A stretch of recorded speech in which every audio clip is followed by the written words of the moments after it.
Welcome to this first review in a new series of solo games. Dim the lights for English in.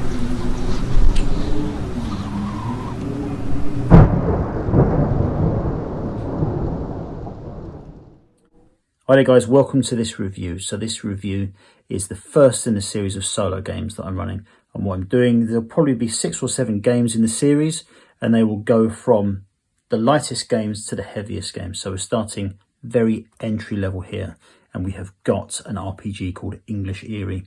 Now, I played this when I was on holiday recently, and it was fantastic. It's exactly what I needed. It was very easy to get into, and it was really up my alley. If you're into story creation and self-generated narrative, this game is fantastic. Now, all you need for this game is a deck of cards, a D10. I don't have a D10, so I use D20 and half it, rounding up. Something to write on, something to write in. And if you want to create a good ambience for the game, a candle. Now, before I get into how to play the game, ultimately, the premise is that the English countryside is haunted. We've got 5 different scenarios taking place in completely different time periods, and each scenario is standalone. You will be writing the story yourself, you will be generating the narrative, and you'll be using the hints provided in this small book to push the story forward. Now, I went with this first for the pay what you like version, and it gave me a PDF in exchange, which I printed. So this is a small booklet that you can print yourself if you just want to try the game out. And then if you like it enough, you can go for the second edition and go for the proper print copy.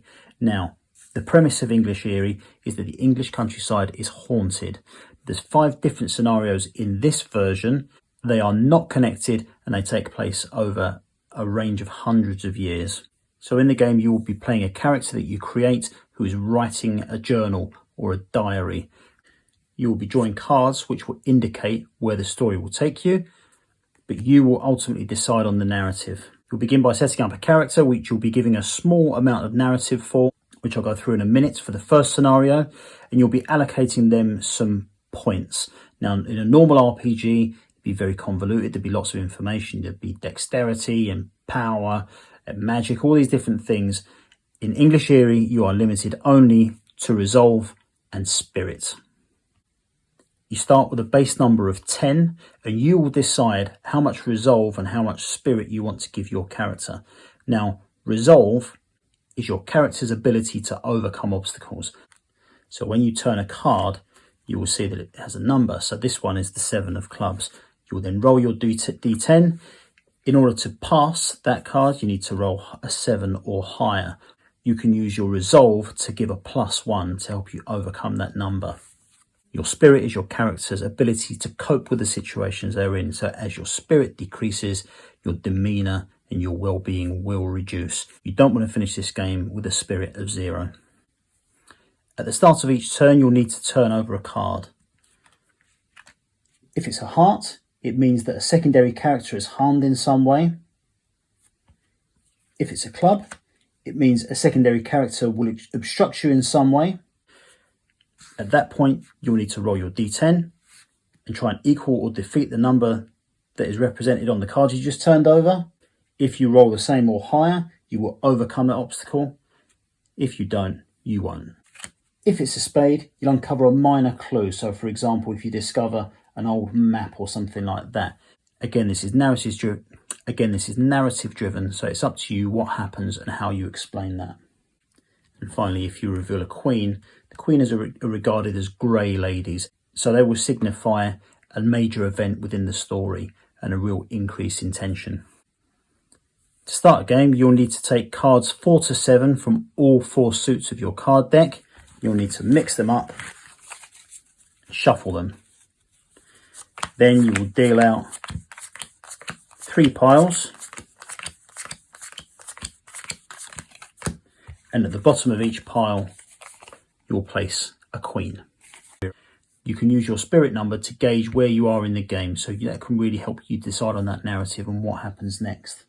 The way the timeline of the story progresses is that 2 cards make up 1 day. So typically when I play it, I make 2 cards a day and a night. So if I take you through the first scenario, it give you a flavour of the game. When I finish going through this part, I will read my story up until the first grey lady. So the scenario 1 is the Beast on the Moor. The date is 1907. You take on the role of an antiquarian visiting a friend in an old manor house in Derbyshire. Your friend Lord Christopher Cunningham is ailing of late and his mind is deteriorating. He raves much about sounds on the moors, strange lights, and a shape that he swears can be seen across the window on a few occasions. You have decided to stay for a week to look after Christopher and help soothe his mind. And then it will give you some secondary characters. So in this case, we've got Lord Cunningham himself, your old friend. We've got Mrs. Bristle, a middle-aged, plump serving woman who dotes on Christopher. We've got Mr. Douglas, a butler who likes he's built for a fight. He doesn't seem to care much for his lord and puts in the least effort. He's in love with Miss Enfield. And then Miss Enfield is a serving girl of 20 years old. She's a superstitious type and encourages Christopher when he spouts his lunacy about odd sounds and shape in the night. Now, the minor clues that we went through earlier, it's got a few examples here, and it's got examples as well of environmental obstacles and secondary character obstacles. They've also got some information for the tension table. So this is what happens when you turn over a grey lady card or a queen. So you can stick to this, you can change this as much as you like. It is up to you, it is your game.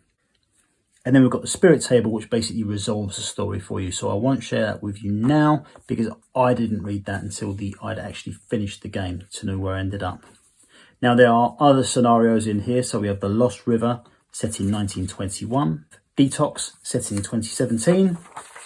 We have a Rattle of Chains set in 1878. And we have the Inn set in 1968. Let me quickly run you through the first few turns of my game. So I started with a 5 of hearts, meaning that a secondary character is harmed in some way. 1st of January 1907. Today I travelled to visit my sick friend Lord Cunningham. I've taken the trip to Derbyshire over the last 2 nights.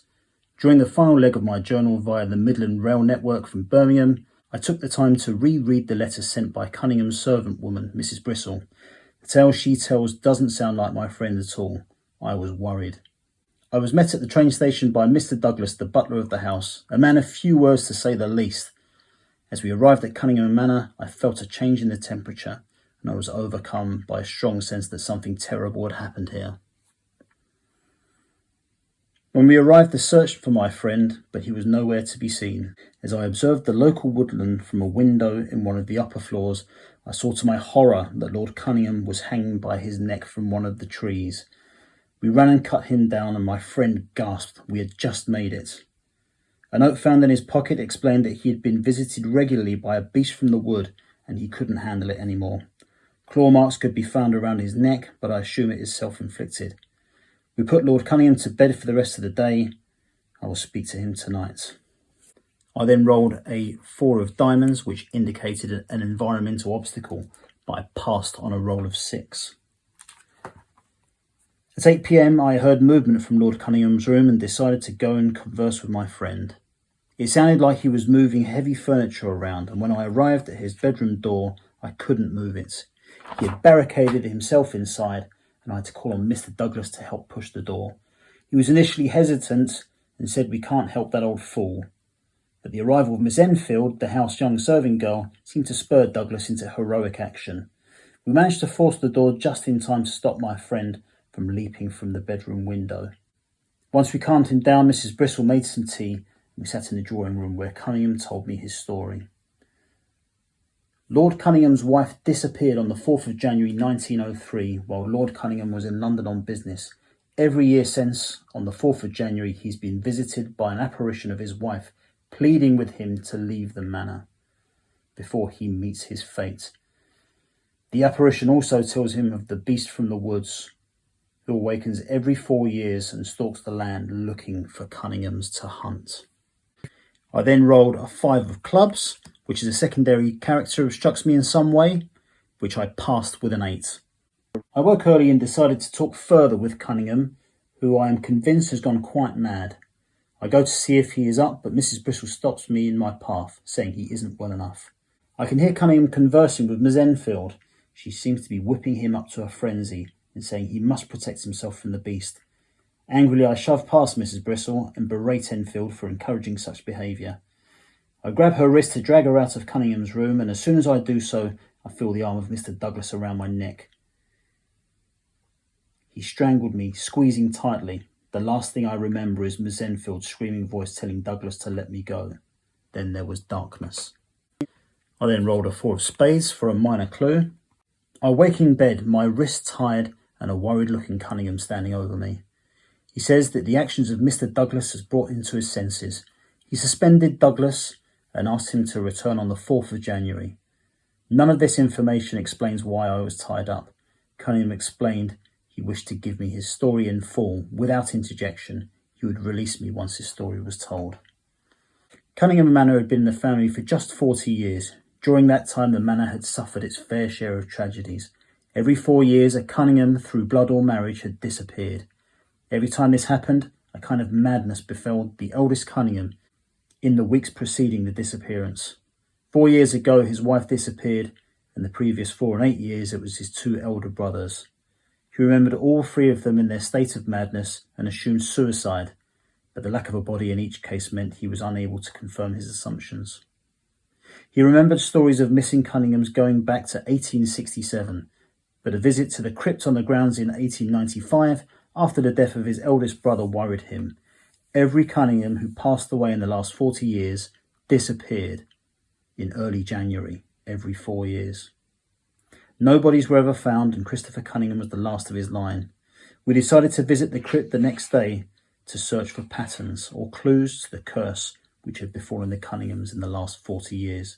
Christopher released my bonds. We embraced and got an early night. Tomorrow we would find answers. Okay, so that brings us to the 3rd of January 1907, a 5 of spades, indicating another minor clue.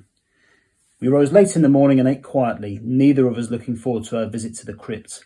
We told Mrs. Bristol our plan, and she told us that Cunningham was too ill for such an expedition.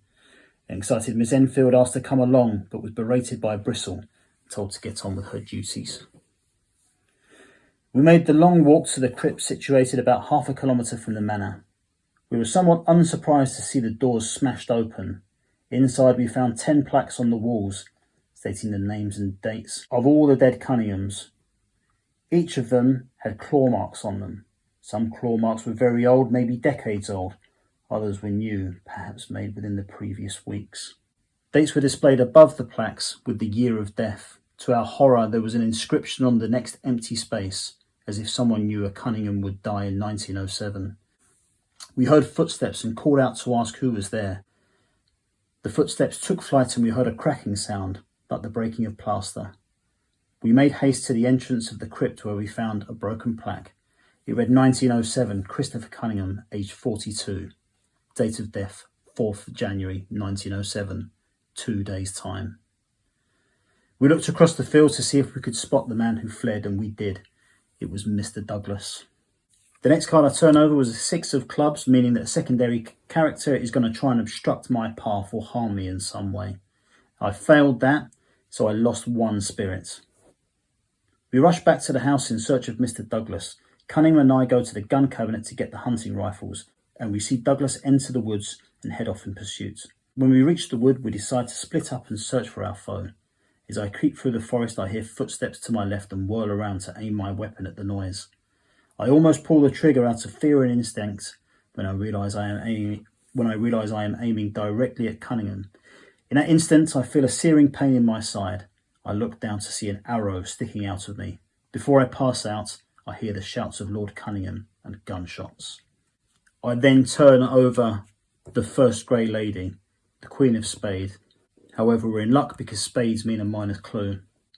I wake in Derbyshire Royal Infirmary in the early hours and am informed by a doctor that I have a bad flesh wound and needed to rest. I ask how I arrived, and I am told that I was brought by an unknown man and left by the gate. I had passed out due to exhaustion and stress. I gathered my possessions and hailed a taxi to take me back to Cunningham Manor. When I arrive, an annoyed Mrs. Bristol asks where I and Cunningham have been, revealing that Cunningham has not returned. She noticed my wound and is instantly worried about the Lord. We grab the last hunting rifle and head out to the moors. It was barely 6 a.m. and the sun was slowly starting to rise, introducing a thick fog. I shouted for Christopher and heard him shout back. We got closer and was just in sight when I heard a low growling of a beast near. I looked across the moor and saw the fiery eyes of a being in the dark. It darted across the landscape towards Cunningham. I raised my weapon and fired both barrels at the beast. I hear a yelp and it disappeared into the mist. I ran to my friend who was talking to himself. When I reached him, he was in a state of shock, but he looked past me excitedly, proclaiming, "I did it, Maud. I broke the curse. The beast didn't take me." I spin around quickly, expecting to see the apparition of the Lord's wife. Instead, I am faced with Miss Enfield, dressed in Maud Cunningham's nightgown. Now, I'm not kidding when I tell you that I was really gripped by this game. It really took me. So I played this over the course of a couple of nights, I think 3 nights. And that's one of the amazing things about this game. It's up to you the pace in which you play it. If you want to race through your narrative and create your story over one night, you can. If you want to stretch it out over a number of weeks and end up with 100 pages of writing, you can do that as well. If you want to involve another player, it doesn't necessarily have to be a solo game. You can bring someone in, you can take turns to build the story or turn the cards and decide where the story goes next. If you enjoy building your own narratives and narrative-driven games in general, I cannot recommend English Eerie enough. I do recommend you go for the 2nd edition. I haven't got my print copy yet, but it is on its way. It is very low entry level, so you don't need to have played any RPGs before. This game takes you wherever your imagination wants you to take it.